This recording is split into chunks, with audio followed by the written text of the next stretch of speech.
So this is actually the second take, and this is gonna be another one about Tim Ferriss' Tools of Titans, and I hope it's gonna be a good or great one. I'm not gonna start the fucking episode once again, and I'll see you after the intro. Oh my fucking god. Never fucking mind.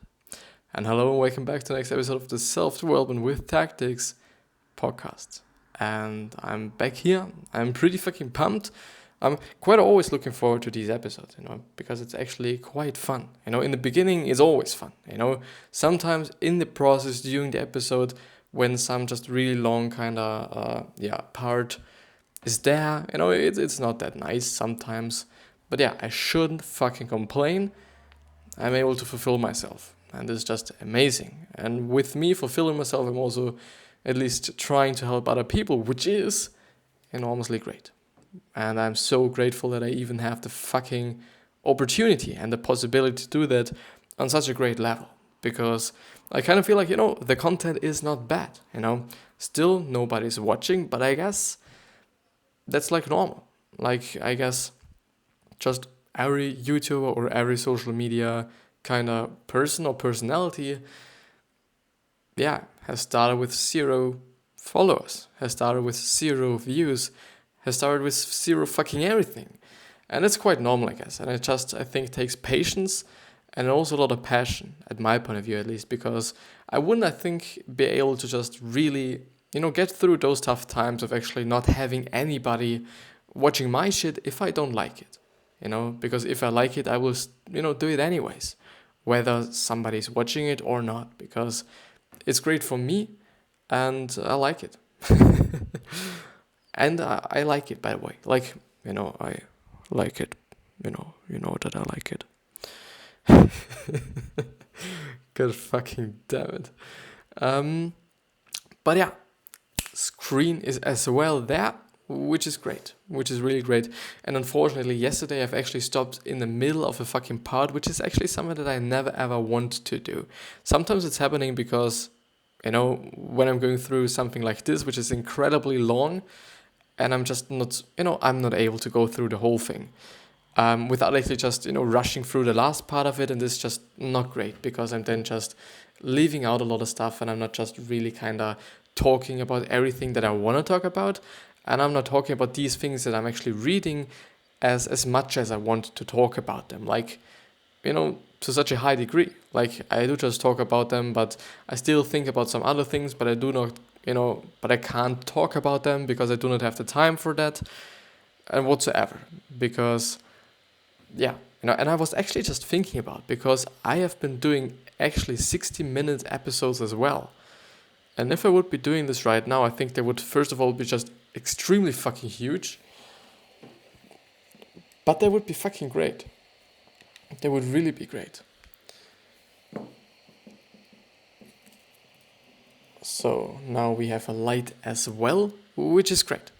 But I guess I'm just gonna start with the episode so that I do not waste much more of your time. I'm gonna step right into it, and I'm just so fucking happy. And I also hope that you're fucking happy. Be fucking happy. I really guess that you have a really fucking great life, even though you don't have one, you're probably living in a pretty rich fucking country, and I think this is reason enough to be happier, happier. I wouldn't say, enormously happy, but because I understand, that some people still have a very, very bad life and a very just fucked up life, even though they're living in, the States or in Europe or wherever, like in whatever rich continent or rich kind of country they're living in, But yeah, the first ones we are going to talk about is stepping outside yourself. It is very hard to follow the advice that you know is good. If someone came up to me with my list of problems, I would be able to sort that person out very easily. From Sam Harris. Sometimes I'm not a participant in my own life. I'm an observer of that guy who is doing it. I'm not reading you correctly if I'm seeing you through my own emotion or ego. From Jocko Willink. yeah, I think it just has something to do with actually maybe not seeing the reality or not seeing the truth as it actually is. Because I do really believe that we are somehow, we are somehow restricting ourselves from that somehow to some degree. Like, I do not want to say completely, because I think this wouldn't necessarily be the truth as well. But I guess to some degree, of course, because with all the emotions that we have and all the perspective that we are having, perspective, I think, is such an incredible thing. It could be just incredibly negative and or incredibly positive, because, it just makes up for a great part of, I think, of a happy life or a really fucked up and bad life. Because if you do just have the perspective, okay, of just seeing the positive and seeing the good in life and just only, seeing the good parts of every human being there, I guess you're gonna be just a little bit happier at least than all the people that are only focusing on the bad stuff and on the fucked up stuff, the bad weather, the bad marks they have gotten, the negative shit about themselves, the negative critique that they have gotten just the last day, instead of the positive one that they have gotten today. But yeah, I think in general a lot of people are just way too much focusing on the bad and negative stuff, just quite often, really often, and it really pisses me on to some degree. And well, it doesn't piss me on. It does. It really does. But it just somehow makes me a little bit sad, to be honest, because I somehow see and I somehow just notice and recognize that our planet, or at least my life that I'm having, is fucking great. Even though it is not always that great, I do just have to search for the greatness, and I do just have to search for the positivity and the happiness. And I'm gonna find it, I guess, because, sometimes we just have to look for it. It won't come to us and it won't be there just because. I think we often just have to look for it. So consciously looking for the good things in life when we don't see anything just by nature, I guess. Submerge yourself in the greatest work of all time. Rick Rubin suggests this for artists trying to find their voice today rather than competing with what's on the radio now. Relevant for starting businesses too. So Rick Rubin suggests this for artists trying to find their voice today rather than competing with what's on the radio. So submerge yourself in the greatest work of all time. And submerge means go underwater, dive, sink, plunge, and whatever. Aspects of good writing, which just somehow is now pretty confusing, because for sure, we are in a self-help section or self-development section or self-improvement section. But yeah, I think that's not a common one I get and I guess. But yeah, let's actually fucking see. So aspects of good writing. For novelists, keep it simple. Trust your reader. He or she has a lot of imagination. Don't try to describe things. Give a hint and they will fulfill the hints with their own imagination. From Paulo Coelho. I hope he's pronounced like this. And Naval Ravikant likes The Day You Became a Better Writer.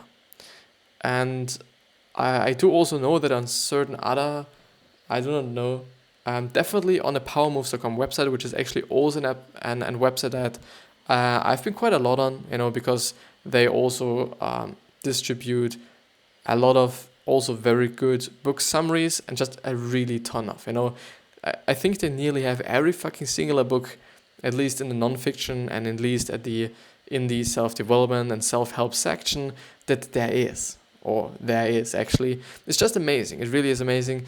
You just, after I think you have viewed 5 summaries or something, you do just have to pay for it, because you only have a certain amount of things you can view in a month, and that's then it. And it's a little bit sad and it's a little bit bad, but I understand it, because I think it's a lot of work, especially for one person.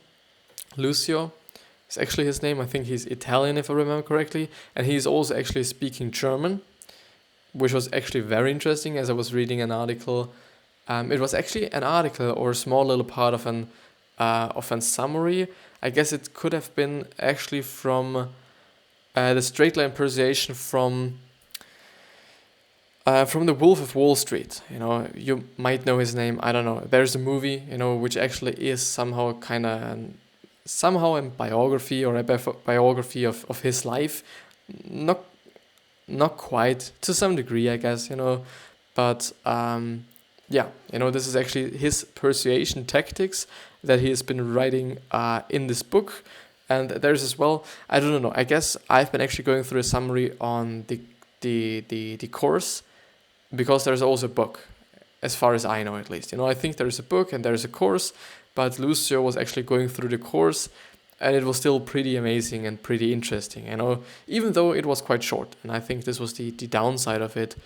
But I guess I think there was another kind of little section or another little article that he was linking there, which which was about something.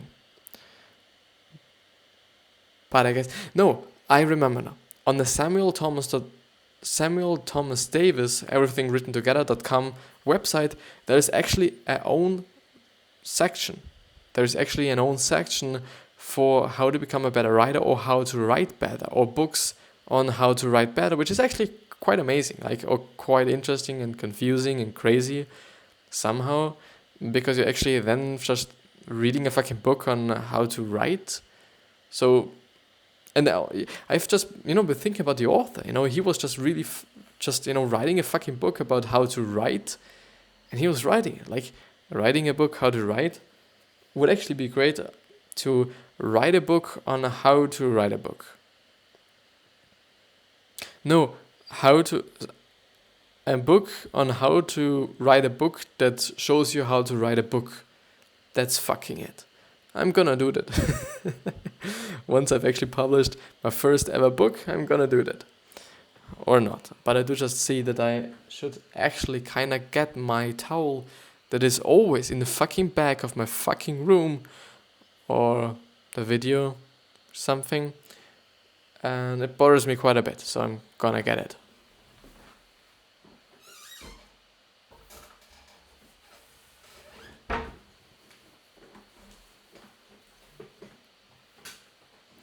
Because I was quite showering, and always when I just, shower, I either just lay down just on the, I don't actually know what it is called. Like, you can clearly see there's the window, and there's the small little board. I don't know what it is called, but there is normally always my towel, because there's nothing else I can lay down. Because it's wet, and it would just soak, or all the water would be soaked up by the fucking floor, and wouldn't be nice with the wood and whatsoever. So it's the only place where I can actually put it, besides the closet behind me, which works pretty well, actually. Like, over the night, you're gonna just, hang it over the little door I have there, can see, and then it just dries, and everything is okay, and everything is fine, and I can use it again, and it's dry, and whatsoever. But let's actually move ahead. So, daily writing prompts. So, by the way, to summarize it a little bit, okay, on a samuelthomasdavis.com website, everything written together, I think you're just gonna, probably be able to find it. There is an exact section for how to write books, if I remember correctly. I hope so. Daily writing prompts. Cheryl Strait suggests spending 30 minutes writing to develop ideas and improve your thinking. Try writing 2 pages, go for uninterrupted flow, and don't stop to edit. Sample topics. Write about a time when you realized you were mistaken, or when you realized you were mistaken. Write about a lesson you learned the hard way. Write about something you lost that you will never get back, and write about being loved. Write about what you were really thinking, and write about something you don't remember. Which is actually, I think this one's actually pretty nice. And the last one is write about why you could not do it. In terms of the writing, I guess, but you totally can. I think that's clear, I guess. It's pretty fucking clear that you can fucking write the fucking book if you really want it. And if you really want it actually really fucking bad, you're gonna be able to do this. You're really gonna be able to fucking do this. Imagine your mentors in your head. Goethe, actually, or I don't actually know how he is pronounced in English. I really don't. but it's Goethe actually. It's G actually and Ö, which is a letter there is not in the English alphabet, but they write it with G-O-E, which is actually also, we're doing the same thing in German as well with when we do not write the Ö, we actually just, put it like O-E and or A-E, because there's also an A, Ö, Ü, all these things. Like, we need it. Goethe wrote a book by locking himself in a hotel room and imagining his 5 best friends on different chairs. Ask yourself, what would X do? I think about my wife and co-founder this way often. Requires thorough understanding of their values and thought processes. Actually, really pretty nice ideas, I guess. And I do hope that some writers, in my community somehow can profit from this. Or some writer that might just stumble across this small little video, maybe not small and little, but this video, and maybe he's just really kind of going with the cursor over the timeline and clicking on this fucking point right there, and he gets some tips on how to write. Would be nice. Would actually be nice. Learning the macro from the micro. The whole macro and micro thing is actually something that I've learned from Gary Vee once again, who hasn't thought about it? But I think it's just amazing. Once you've understood it, it is just something that's so incredibly amazing, at my point of view, because you can use it in so many different ways, and it's actually often the answer for a lot of things. Often in the really micro, which is the small little thing. I'm gonna explain it like this. In the macro, your life should be really fucking great. In the micro, it's not that bad if there is one bad thing happening in the micro. Thing is, a lot of people think like, okay, the micro is the small one and the macro is even smaller. But it's not the case. The micro is the really small picture and the macro is the big, big fucking frame. Which means, for example, the micro is the day and the macro is the year or your lifetime or whatsoever. And if your lifetime and if your fucking year is fucked up, as being said with the macro, wouldn't be nice, would not really be nice. But if the macro is fucked up or bad or whatsoever, it's not that bad. Like, you can get over it. I think it's really not that bad. But it's just amazing. And really, once you've understood it, you can use it in so many various ways and in some situations and whatsoever. And it really often is an answer, which is great. Having answers for a lot of things, also for you personally. I'm not talking about some conversations that I might have or something. I think it's always nice to have an answer for yourself and also a satisfying answer. I think we all have answers for quite a lot of things, but often they're like, pretty fucking shit. Josh Waitskin learned chess not from the opening moves, but from the end game. 2 kings and a pawn. This taught macro principles like empty space and opposition. Yeah, I really like chess, by the way. And I've been actually playing some chess, or I've been actually trying to learn chess somewhat in a professional way. So not learning it in a professional way, but learning professional chess, I guess. And I think it's a pretty amazing game, and it's also a pretty interesting game. But most of the time I got really fucked by the computer. Like, just really destroyed me because I've been good in the openings and in the really early game, I guess. But mid game and end game, but definitely mid game, was something that I wasn't able to do. Like, I really was not good in the mid game. I'm still not good in the mid game because I somehow dropped the whole thing of playing chess and so on, because I thought like, okay, it's just a waste of time, or it is somehow wasting my time because it's literally a game. Maybe it even improved some kind of pattern thinking of mine or something. I don't fucking know. I really don't. But maybe it did. Would be nice that if would really be nice if this time that I've spent there wasn't just a necessary, which I in general don't think, because it was fun and I've learned it somehow. I've learned some opening things and I've learned some tactics for the end game, but I'm completely not a pro. But it's still quite interesting to kind of watch, I would say, even though I do think this is just not an opinion that a lot of people share with me. But I think it's really not that uninteresting. Sometimes there are for sure some periods where just all these pro gamers, all these pro chess players are literally only sitting there and just looking on the fucking board. But they're just really fucking smart, and this is just amazing because they do just really have to think what the other person is thinking. I'm just really wondering now if they actually have just an enormous sense of empathy, because they do just always have to think in the way the other person is thinking, or have to just put themselves into their fucking shoes.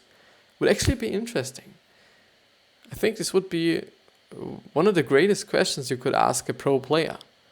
Whether they actually kind of learned, or they kind of progressed really fucking heavily in empathy, that it is just extraordinary or something. But let's see. The Dickens process. Examine your limiting beliefs that are handicapping you. Take 5 to 10 minutes to reflect on each of the below questions. What has each belief cost you in the past, and what has it cost people you have lost in the past? See it, hear it, and feel it.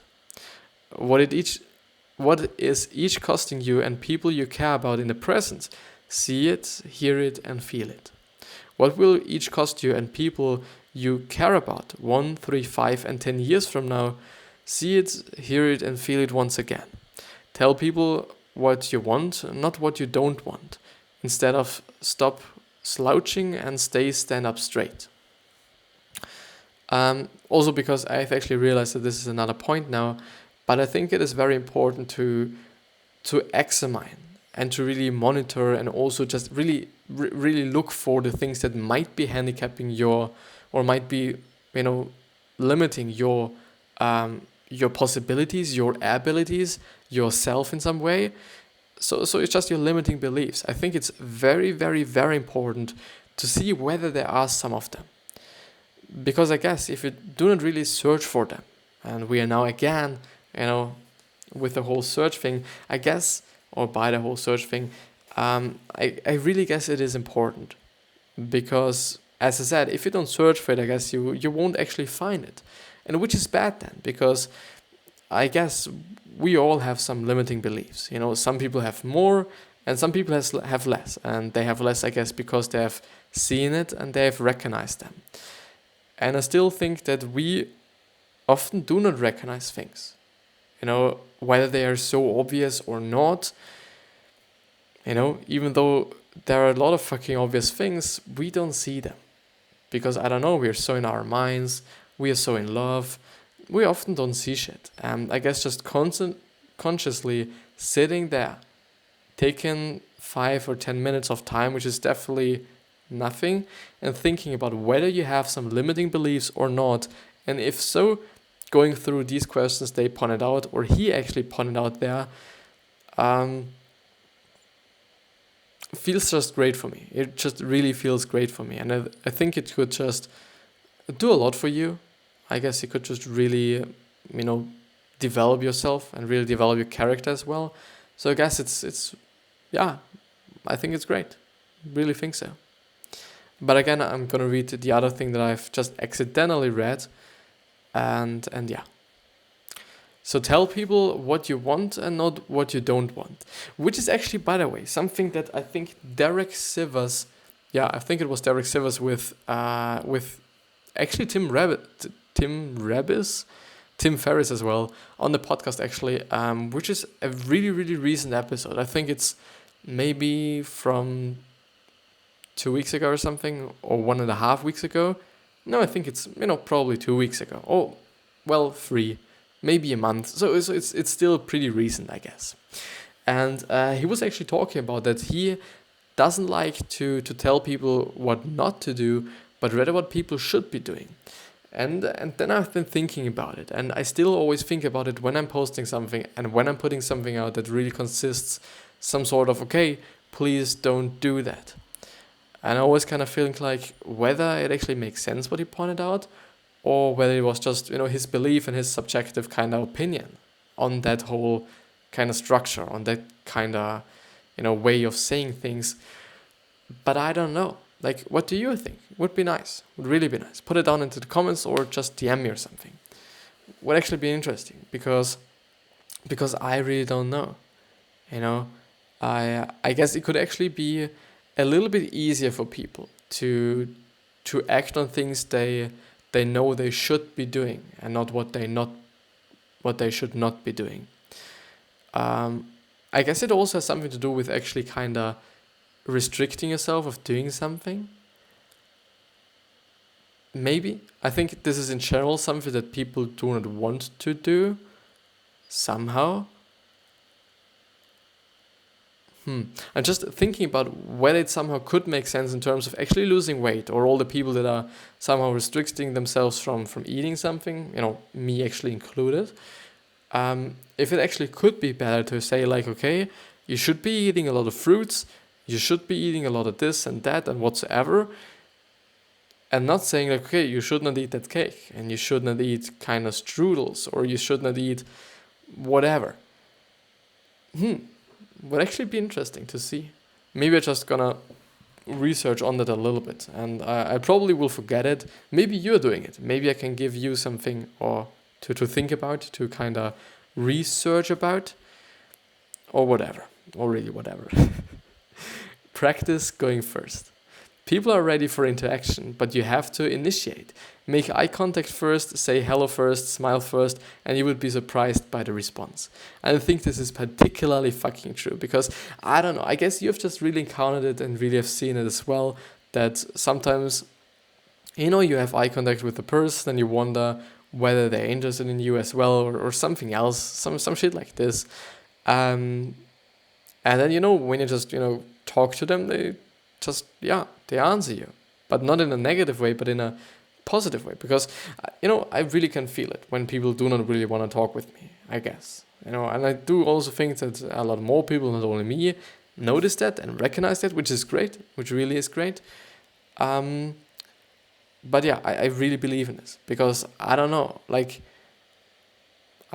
whether we all human beings are so scared of the other person, or we are so like, okay, we want the other person to do the first step.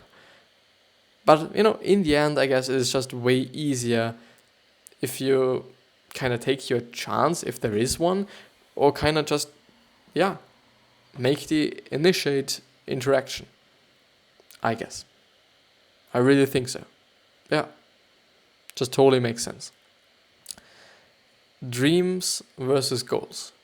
A dream is something you fantasize about that will never happen. Well, wouldn't say so. A goal is something you set a plan for, work toward, and achieve. Hopefully. Really hopefully. Improve or eliminate. Look at your weak points. Instead of continuing it mindlessly, improve it. Eliminate it or delegate it. So look at your weak points. Instead of continuing it mindlessly, improve it. Eliminate it or delegate it. Well, I don't know. I think it's, a lot of people say like, okay, you should definitely improve your weak points and you should, kind of work on your weaknesses and whatsoever. But I don't know. Like, I really don't know whether this makes sense or not, because to some degree it really does not make sense. Because why would you do this? Why would you actually kind of work on your weak points to somehow get mediocre in these kind of section where they be okay? It was actually the case for me today. I was talking to a teacher of mine and he said like, okay, I understand that you're a really creative person. I understand that you're also kind of having this kind of sense for what looks good in designs and so on, which, I was really appreciating this. It's always nice to hear something nice from people you somehow admire, I guess. And even though it's a little bit difficult with the teachers that I'm having, because it's like, okay, you should be in the fucking economy and you should not be teaching me. And does this show me that you're not as good as you should be? So, which then means, okay, you haven't got any clients and therefore you're here or something like this. It's always really difficult. But I guess, still you can also sort out certain teachers. Like, some teachers are just better than other ones and just you just know that they know more, or you can just see that they know more than somebody else. But he was like, okay, I understand you're creative and you have the sense, but you lack in just making everything clean, I guess. Maybe I'm just putting it like this, which is really my problem, I think. I'm really not. Maybe it's also because I've really been trying to not be perfectionistic.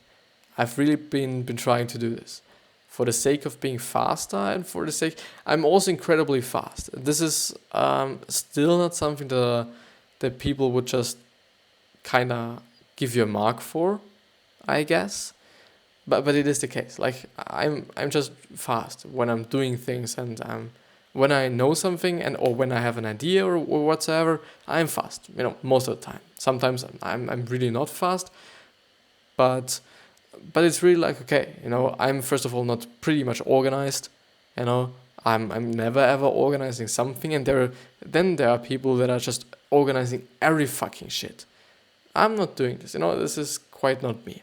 But what I want to say is, should you actually work on your weak points, or should you actually double or quadruple down on what you're actually good at already to actually get the best or something? I don't know. Like, I think there's always gonna be a debate about that. Frustration with not making progress. Most people fail to achieve their goals because they don't put in the work and give up too easily when the progress isn't obvious. Show up, do the work, and go home. If you commit to a long-term goal, then only one decision needs to be made and adhered to. Put in the work. This is easier than having to make small decisions after small decisions, making small decisions after small decisions, which can cause you to go astray. Make the single decision of your goal. And the next one is personal happiness. This is gonna be fire, only because I just read there fire, but it's still gonna be fire, I guess, because happiness is so fucking incredibly important. People still don't get it. Somehow have some of the feeling of that, but I don't know. I still think that putting in the fucking work is something that people should be doing. But yeah, there's actually a really great film or movie from Gary Vee on the topic putting in the work, and I think it's also called Put in the Work. It's an amazing one. I really love to listen to it. It's just really motivating. It's great. It's just fucking great. With that being said, I wish you the best health, happiness, and success, and I do also hope that you're going to remind yourself on how you gonna be remembered. So basically your legacy, because it's totally in your hands and in nobody else's hands but yours. And I also have to really thank you for listening and or watching, and I see you the fucking next time. I really love you for being here, for watching this actually, and listening. I see you.